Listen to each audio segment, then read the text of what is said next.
featherweight division, and it's scheduled for 3 5-minute rounds.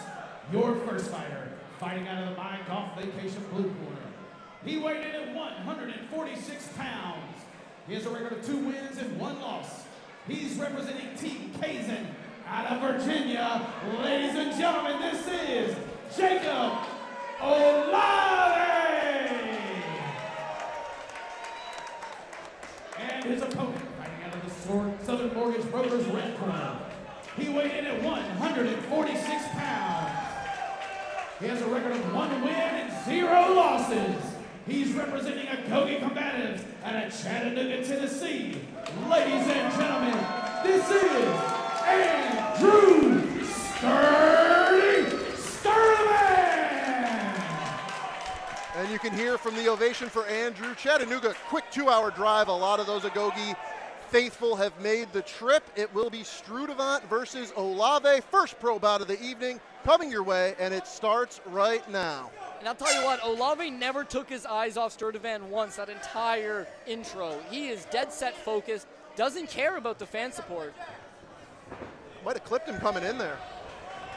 Great setup on the takedown.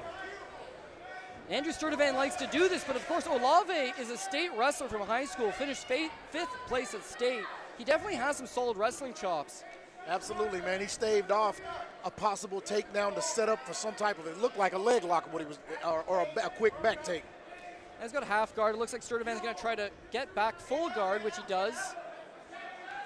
But of course, you got to keep in mind that when you're in this position, full guard is great as a defensive position, but you need to work your way back up to the feet because Olave is just going to be chipping away precious time on this clock the longer he can rack up this top control. Absolutely, and that's where that wrestling experience comes in. But that, again, he's going to heavy grind, heavy pressure. He's got great control. He's staying out of the full guard when his neck is controlled. He's got a very good fight IQ to be able to control a good jiu-jitsu player on the bottom. And these are the pro portion of the card. It will be 3 5-minute rounds should we need all of them, and Olave enjoying some nice top control here early in the first.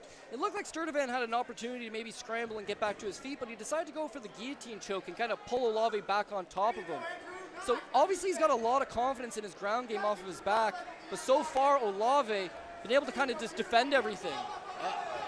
And as I say that, Sturdivant back up to his feet. Nice scramble, and we are back striking. Yeah, that was a great scramble right there, and here we go, 325. Both competitors have had a little success, and Sturdivant's got to be careful now because the wrestler is on his back. Absolutely, man, and that was a great exchange, but that risky takedown cost him to get his back to it. And you know, both of the takedowns so far for Olave were off botched takedowns from Andrew Sturdivant. So it's him initiating those grappling exchanges have resulted in Olave ending up in advantageous positions. And at this point, both fighters have felt one another's power. You got to see if maybe an in-fight adjustment comes from the corner of Sturdivant. We'll see if that is the case. Well, Sturdivant's still got almost 3 minutes left to go in this round, but with that body triangle on, there's not a whole lot of options for him to go. He's just trying to hand fight at the moment, trying to keep Olave from getting under the chin, but of course, this is professional, baby. First pro fight on the card, and elbows are legal, and you're seeing Jacob Olave taking full advantage of those so far from the back. And go right ahead, Monty, I'm sorry. Absolutely, full advantage back choke against Sturdivant is doing well defending his hands, but how long can he do that with this much time left in the round? Just like that, his neck is... That is dangerous. That is a dangerous situation there for Sturdivant, fighting the hands, but I don't know if he's going to be able to get out of it. I don't know if he's going to be able to pull out of it. And it's getting deeper. That's going to do it. The dog is cashing tickets. It is Jacob Olave. Round 1 submission by rear naked choke, and he has stunned some of the fans in the building, but man, that was such a skilled performance from Olave. Absolutely, man. Olave controlled that fight quick. I think, and I'll agree that the takedown attempts by Sturdivant actually set up his demise. Cody, there it is on the replay. Give us your thoughts on the fight ending sequence. Yeah, well, just like Monty was saying, it was the initiation of the grappling attempts from Sturdivant. Even when Sturdivant worked his way back up to his feet, finally he could strike a little bit. He was the one that shot in and kind of made that mistake.